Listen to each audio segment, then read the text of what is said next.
That's it. I hate this job. I'm quitting. I don't need this. Oh yeah, I forgot my rent is due. Do you want to quit your job but you don't really know how to get started? I get it. We don't like our jobs. We want to find out, but we don't really know what steps to take, right?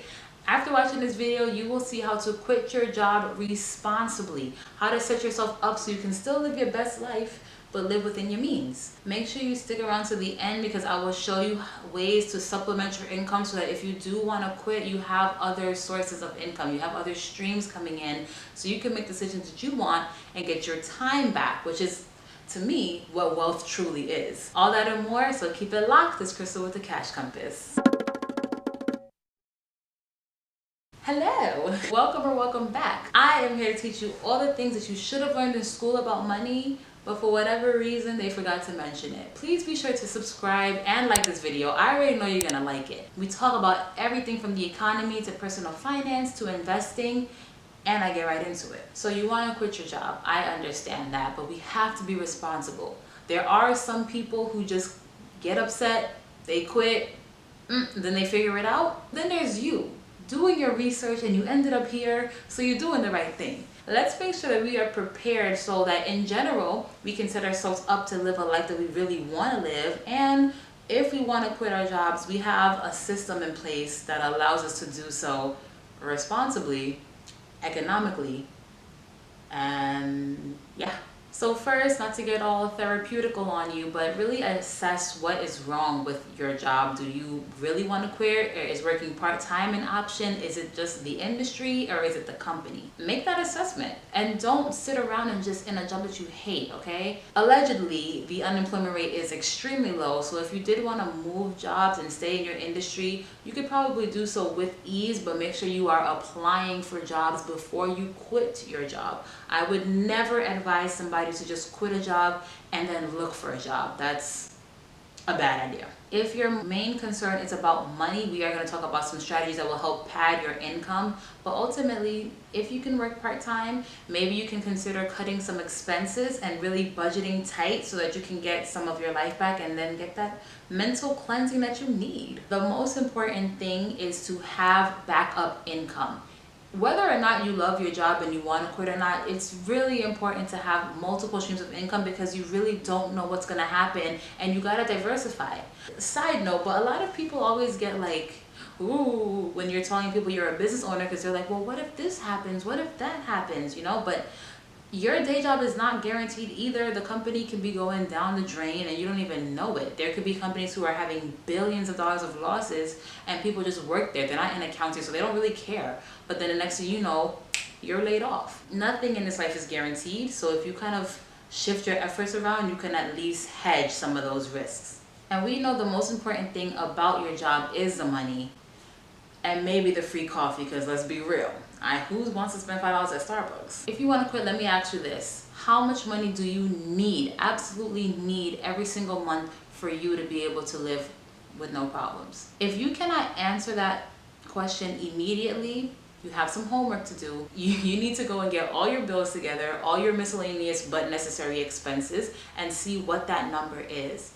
Then you'll get an idea of, okay, well, I need this much of maybe passive income so that I have the leisure of working or not. Once you see what that number is right now, see how you can refine the budget and see how you can really knock that number down so that it's less money that you absolutely need and you're that much closer to not working. So how are we going to still get income and still not work a traditional job? I'm glad you asked. One of the best investments that you can do that I think makes so much sense is what we call house hacking. And that is the idea of buying a multi-family property. So let's say you buy a duplex, you live on one side and you rent the other side out. That tenant will be paying your mortgage for you. So you're basically getting a free house if you do this the right way. And for most people, mortgages and rent is the most expensive part of their budget. So if you can get that paid for, you can probably just work part-time, right? But the goal is to work not at all. So let's keep on going. If you are curious, I do have videos on what house hacking is. So click this link above and you will get that information. In America, we have it pretty good because you have super low mortgage rates right now. And they have the FHA program, which pretty much allows anybody, even if you have a 580 credit score, to get into a house. But you have to do this the right way. You can't just be buying a house at the top of the market, everything all brand new and done. I mean, like I said, watch that video that I had put in the cards. Another idea is billboard renting. So I know you, while you're on the way to the job that you hate, you see different advertisements just all thrown up in your face, okay? You have an option to either buy that land and then rent out the billboard yourself, or some companies also allow you to rent the billboard and then you rent to other people. Once you have that set up, that's literally, I mean, that's as passive as it comes, right? The person wants to put their advertisement up there, you collect the money. Depending on which method you choose, either you pay off the person who actually owns the property, or you own the property, so you're making those payments off, and you're good to go. Investing in billboards is something that I don't think is talked about a lot. So if you're interested in me going in depth and trying to figure out exactly what your options are and what kind of money you could see from it, then drop it in the comments below. Another option is dividend stocks. Not to be confused with growth stocks. Remember, what I consider an investment is things that make you money. And if it doesn't make you money, it is not an investment. Period. Dividend stocks will pay you a certain amount of money monthly, quarterly, annually. The point is you are getting money. The reason why I'm hesitant about suggesting this is because it takes a while. Normally companies aren't paying huge amount of dividends, so you would really need to have a lot of money in your bank account before you actually see enough money to live off of. But it's still a way to pad your income. If you combine that with house hacking and with billboard renting, maybe you can do Airbnb, so it's not only long-term rental but also short-term rentals. All those things coupled together do not take a lot of your time, maybe 10 hours a month, and then you can do what you really want to do with your life. Growth stocks are speculation. It's not an investment because it doesn't really make you money until you sell it, and there's no guarantee that when you sell it, it's going to be higher than what you paid for. So it's a speculation. I don't care what anybody tells you. Once you have these income sources built up, then you need to try to live off of that income for at least 6 months.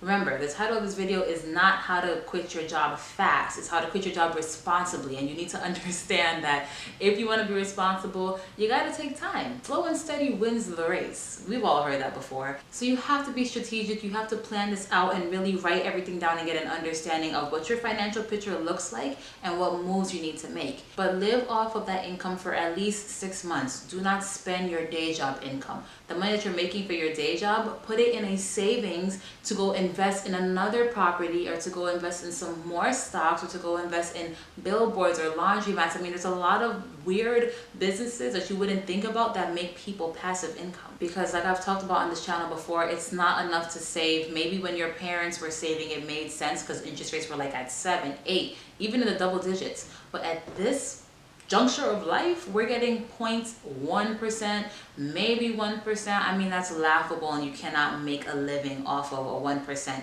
return on your money. So saving is so you can invest, and you need to do this investment if you want to live a life that you don't have to worry about clocking in and answering to anybody. So at any rate, the goal is to just keep that money stocked up for 6 months, and if you've been able to do it successfully without touching your day job, bye-bye. Alright, that will do it. If you like this video, please like this video. That's the best way you can show support. If you like what you see, I'm giving the content out for the free, so that's a way of saying thank you. Please be sure to subscribe and share with everybody. We need to all be educated together and make the moves that are going to make us money. And until next time, keep your money up.